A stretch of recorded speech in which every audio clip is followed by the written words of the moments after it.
Tem uns passarinhos muito barulhentos aqui, eu não sei se dá pra ouvir, mas eu acho que dá pra ouvir porque tá demais. Galera, vamos baixar o som, por favor? Obrigada. Alô, gente, tudo bem com vocês? Outubro é o mês das crianças, e ano passado eu fiz um vídeo contando como foi a minha infância nos anos 90 e no início dos anos 2000, porque eu nasci em 91. Dessa vez eu não tinha pensado em fazer um vídeo especial pra essa data, mas como disse a Giovana Brandão no meu canal, todos os assuntos dos vídeos você não ia falar sobre, mas acaba falando. É verdade isso. Falar em criança, meu afilhado tá gritando lá fora. O que aconteceu dessa vez é que eu vi o tweet e a publicação no Facebook da Thaís Araújo sobre o Dia das Crianças. Ela postou uma foto 3x4 de quando era pequena e escreveu o seguinte: tá vendo essa menina com cara de brava na foto? Ela sofreu muito bullying na escola, mas aprendeu a se defender. Com o apoio da família, trabalhando a autoestima e o amor próprio das crianças, não há espaço pra bullying. E é por isso que eu tô aqui fazendo mais um vídeo que eu não ia fazer. Porque assim como a Thaís Araújo, eu também sofri bullying na escola e é sobre isso que eu quero falar hoje. Então pega seu chá, seu café, sua água, senta aí pra gente conversar. No meu vídeo chamado Qual é Meu Gênero, eu contei que eu fui uma criança que não correspondia às expectativas do meu gênero. Isso quer dizer que eu não seguia os estereótipos femininos e os meus pais sempre respeitaram a minha individualidade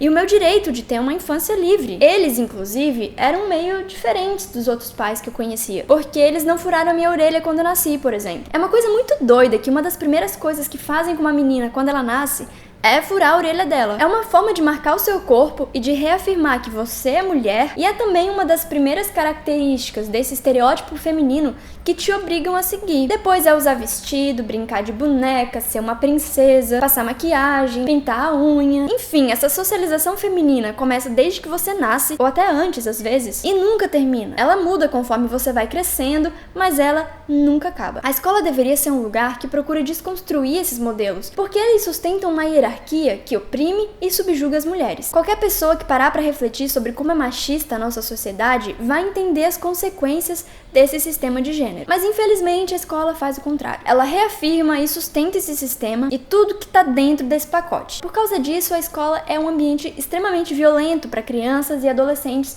que não se enquadram nesses estereótipos e que são consideradas diferentes, porque de fato elas são diferentes desse modelo que nos ensinam a seguir, mas que nem todos seguem. Quando eu era criança, eu nunca me senti desconfortável. Eu nunca tive a impressão que eu tava fazendo alguma coisa errada. Eu comecei a pensar assim quando eu fui pra escola. E eu fui pra escola pela primeira vez quando eu tinha 3 anos. O primeiro desconforto que eu senti nem foi causado pelas outras crianças, mas pelas situações sociais dentro da escola. Existe um muro que separa coisas de meninos e coisas de meninas. E quando você é criança, você não entende quem que construiu esse muro. Tem algumas pessoas que nunca vão entender que esse muro foi construído e que ele não é uma coisa natural. E eu me sentia deslocada e estranha porque eu não sabia a qual lado do muro eu pertencia. Logo depois, ou isso acontece meio junto, eu não sei porque eu não me lembro muito bem, foram as próprias crianças que perceberam que eu era diferente. E aí eu comecei a sofrer o que hoje a gente chama de bullying, mas que na minha época era considerado briga de criança, como se não existisse um motivo específico para ser eu a criança que ia sofrer aquele tipo de violência. Meus colegas falavam que eu parecia um menino,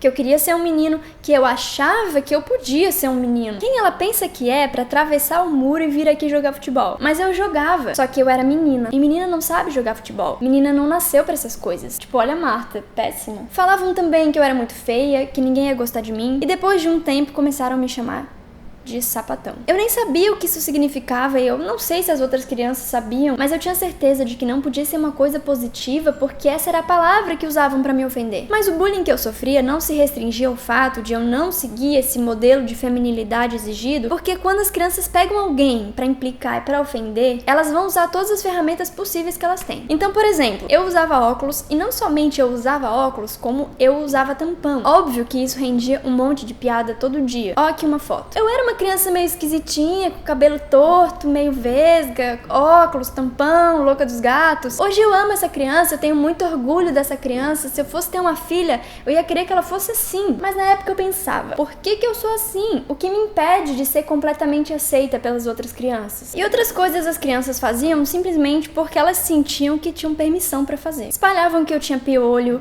diziam que eu fedia e falavam que a minha voz era muito chata. Eu sempre me lembro de uma situação que aconteceu na escola, quando a gente tava no intervalo da aula e eu tava falando sobre alguma coisa e as minhas colegas me interromperam e falaram assim: para de falar, sua voz é muito chata. Isso me deixou tão triste que até hoje eu tenho certo receio em relação à minha voz. E quando alguém diz que acha minha voz bonita, eu fico assim: peraí, você tá me zoando, né? Uma outra coisa que me aconteceu uma vez foi que um menino me chutou no meio das minhas pernas. Isso exatamente nesse lugar onde você está imaginando. Eu não lembro o que aconteceu, na verdade eu acho que a atitude dele foi bem aleatória, mas eu me lembro que doeu muito. Doeu até eu chegar em casa, só que eu fiquei com muita vergonha de contar o que aconteceu. Porque não só eu tinha sofrido uma violência física, como eu tinha apanhado numa região que a gente já tem muita vergonha de falar sobre. E aí eu não falei nada. Com tudo isso que eu contei, eu não quis dizer que eu não tive uma infância feliz. No vídeo que eu gravei ano passado, eu contei várias coisas muito legais que aconteceram comigo quando eu era criança. Mas eu tive, sim, experiências que nenhuma criança deveria ter. E eu tô fazendo esse vídeo porque talvez você tenha passado por situações parecidas, ou talvez você ainda esteja passando por situações parecidas. E eu quero dar um recado. Não tem nada de errado com você. Talvez você sinta que tem,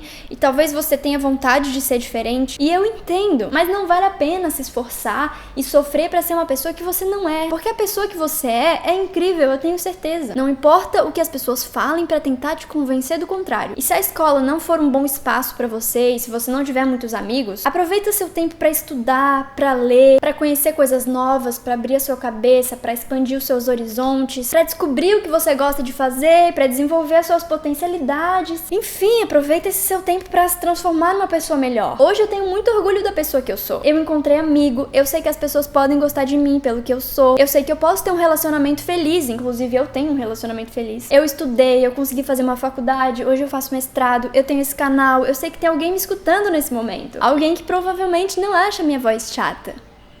Eu não quero cair nesse papinho de que pessoas que sofreram são mais legais, porque eu acho que isso dá a entender que as pessoas precisam sofrer, já que isso faz parte de um processo de amadurecimento e de crescimento. Sim, as pessoas sofrem ao longo da vida, e o sofrimento faz parte e é importante, mas tem certas coisas que ninguém deveria passar. A questão é que se você passa por situações de violência, é um mecanismo de defesa e de sobrevivência você procurar o lado positivo que aquilo pode te oferecer. E quando eu paro pra pensar sobre a minha vida, eu percebo que hoje eu sou essa pessoa por causa de tudo que eu vivi. Isso quer dizer que eu gostaria de ter passado por todas as situações que eu citei aqui nesse vídeo? Não, mas esse é um dos paradoxos da vida. E outro recado que eu queria dar é o seguinte: não guardem mágoa. Não vale a pena. Mágoa é um negócio que só faz mal pra você. Até porque as pessoas mudam e aquelas crianças fizeram as coisas que fizeram comigo porque elas aprenderam a ser assim. Nenhuma criança nasce cheia de preconceitos. Ela aprende esses preconceitos. Ela repete o que ela vê e o que ela escuta das pessoas adultas. E era isso que elas estavam fazendo comigo, mas eu não sei quem elas são hoje, talvez elas sejam pessoas muito legais. Então era isso que eu queria dizer nesse vídeo. Ele foi um tanto pessoal dessa vez. E se você já passou por alguma situação de bullying na sua infância, e se você tiver vontade de compartilhar isso comigo e com as outras pessoas que acompanham o meu canal, comentem aqui embaixo, porque eu sempre gosto muito de ler a opinião de vocês sobre os temas que eu abordo nos meus vídeos. E como eu não podia deixar de falar, não se esqueçam de se inscrever no canal, de curtir esse vídeo, de mostrar pros amigos e pras amigas e de continuar acompanhando este canal. Até o próximo vídeo. Abracinho em você, beijo, tchau!